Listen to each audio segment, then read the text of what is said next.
안녕하세요. 닥터케입니다. 여러분들 지금 SK 하이닉스의 주가가 급락을 하고 있습니다. 자, 무려 8% 이상 하락을 했죠. 자, 그런데 이 하락이 정말로 우리가 팔아야 되는 시점일까요? 저는 오히려 이 구간이 매수 기회일 수 있다라고 판단을 하고 있습니다. 자, 왜 그렇게 생각을 하는지 지금부터 차근차근 설명드리도록 할 건데, 많은 SK 하이닉스 주주분들이 오늘의 흐름에 당하지 않도록 여러분들이 좋아요와 구독 한 번씩 꼭 눌러주시면서 영상 시작해 보겠습니다. 자, 오늘의 급락은 골드만삭스의 리포트가 원인이 됐죠. 자, 관련 내용을 좀 보게 되면은 골드만삭스는 이날 SK 하이닉스에 대한 투자 의견을 뭘로 바꿔요? 자, 원래는 바이였지만 이제는 중립으로 하향 조정했다. 자, 그 이유가 뭐냐? 골드만삭스는 HBM 시장 전체의 장기 전망은 여전히 긍정적으로 보이지만 내년부터는 HBM 산업의 경쟁력 심화로 가격이 처음으로 하락세에 접어들 것으로 예측을 했다. 자, 요거 내용을 그냥 전체적으로 정리를 한번 해 드릴게요. 자, 이게 그 HBM 가격이 2026년부터 어떻게 된다고 그랬어요? 두 자릿수로 하락할 걸로 예상을 했고, 그리고 2025년도의 실적은 높겠지만 2026년에는 어떻게 돼요? 자, 이 가격이 하락되면서 영업이익이 감소할 거다라고 이렇게 리포트를 내놨습니다.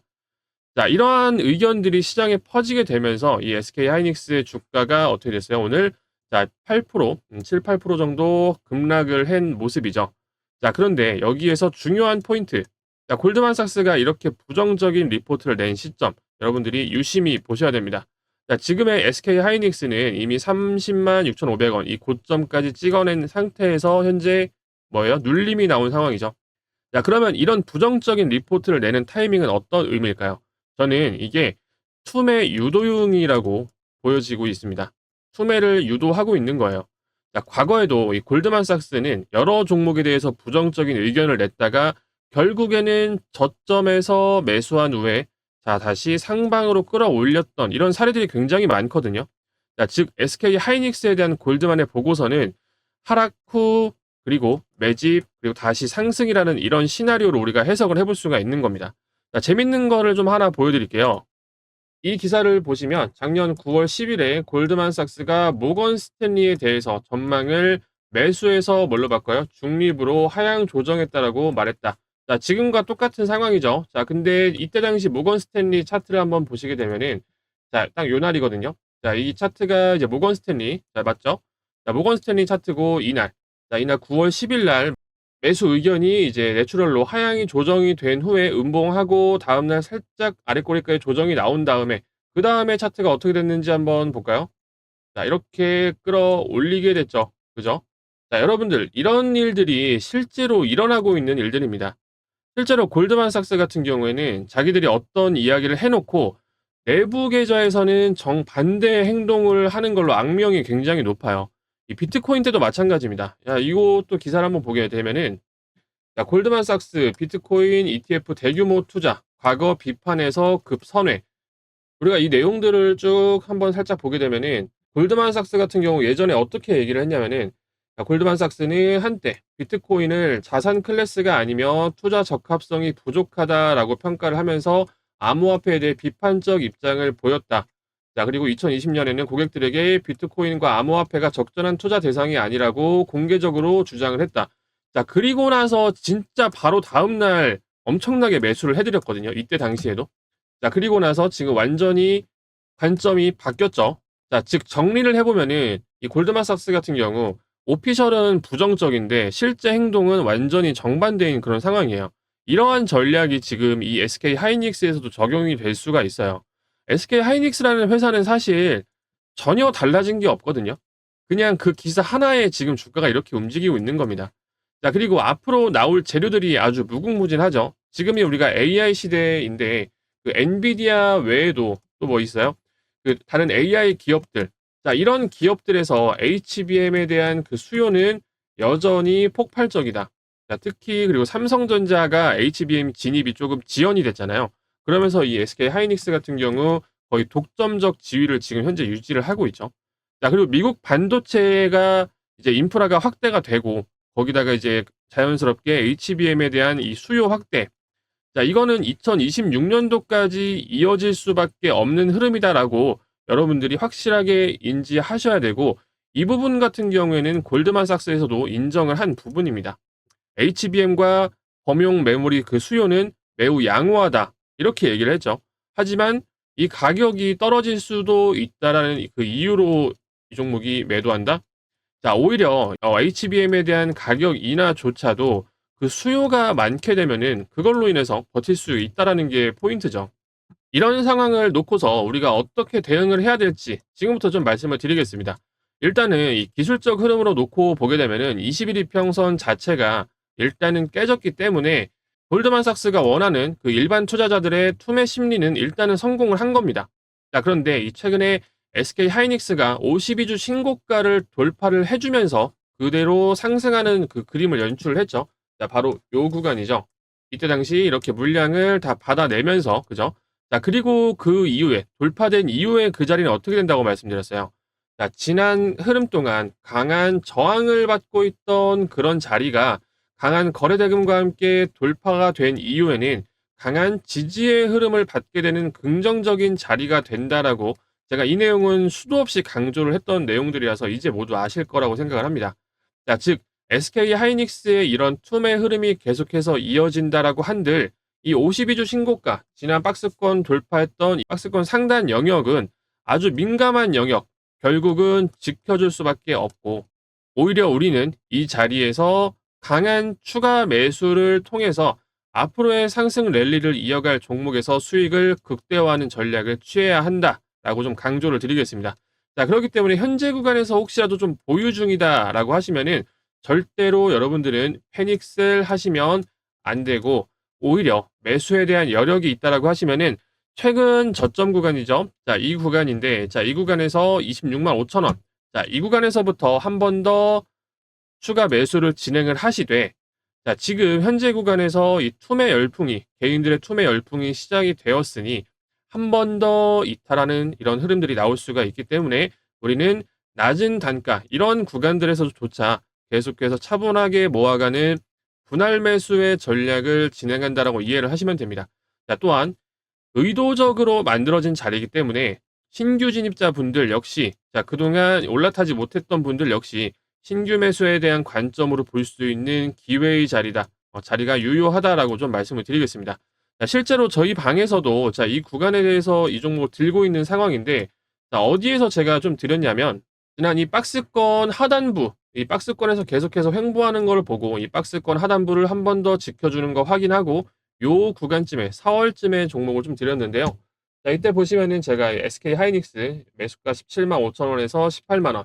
최근 박스권 하단부 한 번 더 지켜주는 흐름, 박스권 상단을 돌파를 할지 말지는 이때 당시 제가 알 수가 없었죠. 그렇지만 이 박스권에서의 대응으로도 수익 챙겨갈 수 있는 자리, 그리고 장기적인 관점에서도 오래 끌고 갈 수 있는 구간이다라고 말씀드리면서 이때 4월 24일 날 말씀을 드렸죠. 이때 좋은 기사들도 좀 나왔던 상황이고, 자, 즉, 이 구간에서 현재 매수 사인을 드리고 아직 매도 의견 없이 현재 50% 이상에서 수익 구간에서 홀딩을 하고 있는 중인데, 오늘의 이 투매 흐름에서도 저는 여전히 홀딩 의견 드리고 있습니다.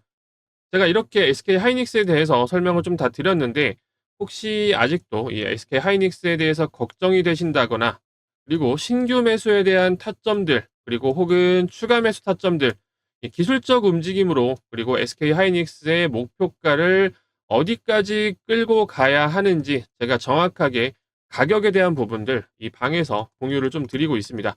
이 차트의 흐름과 수급, 그리고 호가 상황을 제가 브리핑 같이 한번 드리고 있고요.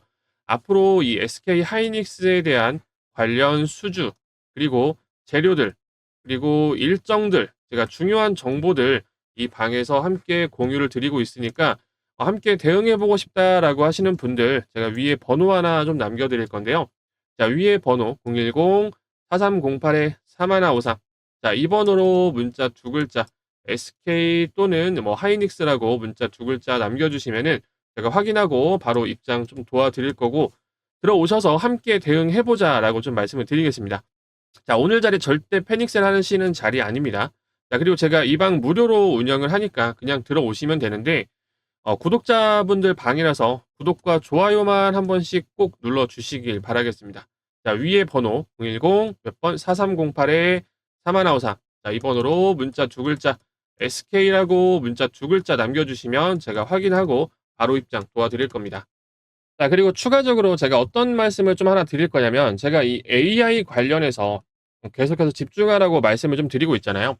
현재 지금 세계 시장에서 이 AI를 중심으로 하나씩 파생돼서 돌아가고 있다라고 좀 봐도 되는데, 그중에서 제일 중요한 회사가 뭐예요? 미국의 엔비디아. 엔비디아 관련된 종목, 이 국내 종목 중에 엔비디아 관련해서 아직도 안 올라간 종목이 조금 하나 있어서, 제가 과거에도 한 번씩 여러분들에게 이 방에서 말씀을 좀 드렸던 종목인데 한 번 더 가지고 왔다.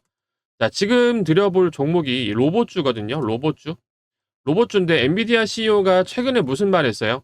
AI 다음은 뭐다? AI 다음은 로봇이다. 자, 이렇게 한번 언급을 했잖아요. 자, 그래서 우리가 지금 이 종목을 저도 좀 집중을 해봐야 하고 여러분들이 같이 한번 좀 매집을 해보면 좋겠다. 그래서 이 히든 종목까지 같이 한번 체크를 해보시면 되는데, 자, 제가 말씀드릴 히든 종목이 뭐냐면은, 자, 결과적으로 우리가 현재 시장 자체가 AI로 움직이고 있잖아요. 우리가 큰 틀에서 이 AI라는 관점 안에서 사실상 전력이라든지 아니면 이제 로봇이라든지 아니면 반도체라든지, 자, 이러한 부분들이 큰 틀 안에서 움직이고 있는데, 자, 그렇다라고 하면 우리가 이 AI 관련해서 사실상 생각을 계속해서 해볼 필요가 있다라는 겁니다. 자, AI에서 제일 잘 나가는 게 누구죠? 자, 지금 바로 엔비디아죠, 엔비디아. 엔비디아가 지금 제일 잘 나가는데, 우리가 사실상 엔비디아를 그냥 관련주 네이버 검색만 해 본다 하더라도 여러 종목들이 굉장히 많이 나옵니다. 자, 근데 우리가 이 관련주들을 한번 지금 보게 되면은 주가 상승 탄력 자체가 몇 배예요? 5배, 6배 이런 식으로 올라갔어요. 그죠? 대부분 그렇습니다. 그런데 제가 지금 이 말씀드릴 이 종목 같은 경우에는 아직 주가가 아예 올라가지도 않았다. 시장에서 이 종목 같은 경우에는 엔비디아 관련주라고 하는데도 안 올라가요. 자, 이 종목이 지금 이제 거의 1년이 지나가면서 잊혀진 상태거든요. 사람들의 시선에서. 그렇기 때문에 이 종목 자체가 제가 봤을 때는 엔비디아가 만약에 한 번 더 상승 탄력을 받는다라고 했을 때, 자, 이 종목 같은 경우도 역시 관련 테마로 해서 몇백 프로 좀 강하게 올라갈 수 있을 것 같다라고 생각을 해요. 왜? 그만큼 매집이 길었기 때문에. 자, 이 종목을 제가 예시를 좀 보여드릴 건데요. 요런 패턴이거든요. 이게 인벤티지랩이라는 종목인데, 자, 이 종목을 보시면 상승하면서 아주 강하게 주가를 들어 올렸단 말이에요. 10,000원에서 30,000원까지. 3배를 올리고 나서 주가를 어떻게 해요? 그대로 뺐어요. 다 빼면서 중간중간에 계속해서 뭐 했어요? 매집을 했다. 그래서 요 부분을 일단 여러분들이 체크를 하셔야 되는데, 자, 여기에서 물량을 이 10,000원대부터 해서 이 30,000원까지 거의 3배나 비싸게 지금 매수를 했어요. 3배나 비싸게 사고 내리면서도 또 어때요? 내리면서도 계속해서 물량들을 매집을 했죠. 자, 그렇기 때문에 이 친구들의 매집 단가가 대략적으로 한 17,000원, 자, 17,000원에서 20,000원 이 구간쯤 될 겁니다. 자, 근데 얘네가 어떻게 움직였냐라고 보시면은 이렇게 하락한 매집 이후에 주가가 어떻게 됐다? 폭등이 나오고 있다. 자, 물론 이 친구 같은 경우에는 뭐 7배까지는 아니지만 만 원부터 6만 원 좀 이상이니까 6배 조금 넘게 되겠네요. 자, 어쨌든 이런 식으로 주가 상승이 좀 나왔다는 말이에요. 이런 식으로. 근데 이런 패턴들이 이 종목만 있는 게 아니거든요. 보시면은 이 친구도 한번 보세요. 앞쪽 구간에 강하게 매수세가 들어왔죠. 그쵸? 자, 올리면서 이렇게 매집을 진행을 하고, 그 다음 또 어떻게 해요? 자, 또 내리면서 다시 한번 매집을 진행을 했다. 자, 보시게 되면은 이 저가 대비, 자, 이 4,000원부터 13,000원, 12,000원, 자, 이 구간까지 3배 정도 올리면서 매집을 했고, 그리고 나서 주가는 다시 한 번 더 눌렸죠. 자, 누르고 나서 바닥권 이 5,000원 구간을 한번 찍어준 이후에 주가 상승 어떻게 되는지 한번 볼까요? 또 이렇게 폭등을 했다. 이 상승 탄력, 자, 이렇게 이런 매집 이후에 상승 매집과 하락 매집 이후에 주가는 다시 한번 7배 폭등을 했다. 자, 5,000원 구간부터 35,000원까지 자, 7배 폭등을 했는데, 자, 보통 그러니까 이게 핵심 포인트가 뭐다? 자, 바로 이런 것들이 이제 매집의 형태가 되는 건데, 지금 우리가 이 엔비디아 관련주, 제가 말씀드릴 이 엔비디아 관련주를 보게 되면은 이 친구도 이제 바닥에서부터 한 3배 정도 주가가 이렇게 올라온 상황이거든요. 자, 그리고 그대로 쭉 빠졌습니다. 쭉 빠지면서 자, 내려올 때 보시면 이렇게 거래량 터진 거 보이잖아요. 그죠? 자, 이렇게 하락하면서 매집을 진행을 하고, 지금 뭐예요? 지금 이 구간에서 이평선들 다 모이면서 다시 한번 재정비하고 있단 말이에요. 이 보시면은 이렇게 하락하는 동안 거래가 거의 없잖아요. 이 바닥에서 거래가 지금부터 돌고 있단 말이에요. 자, 이 말은 무슨 말이에요? 슈팅 나오기 일부 직전이다. 그죠? 충분히 이 AI 관련해서 정말 저는 텐베거 종목이 될 수도 있다라고 생각을 하고 정말 대폭등 나올 가능성이 높거든요. 자, 그렇기 때문에 이 자료 한번 받아가셔서 반드시 대응 한번 제대로 해보시길 바랍니다. 자, 그렇기 때문에 제가 위에 번호 하나 다시 좀 남겨드릴 건데요. 자, 위에 번호는 자, 위에 010-4308-3153. 자, 이 번호로 문자 두 글자 히든이라고 문자 두 글자 남겨주시면은 제가 여러분들 이 선착순 10명, 영상 보시고 좋아요, 구독 눌러주신 분들 선착순 10명까지 제가 무료로 보내드릴 거니까 이 부분들 놓치지 마시고 꼭 받아가셔라. 자, 위에 나와 있는 번호 010, 몇 번이죠? 4308-3153. 자, 이 번호로 문자 두 글자 히든이라고 꼭 남겨주시고 자, 이 자료 받아가셔서 함께 대응하셔라 라고 좀 말씀드리면서 마무리하도록 하겠습니다. 자, 여기까지 하고 마무리할게요. 네, 감사합니다.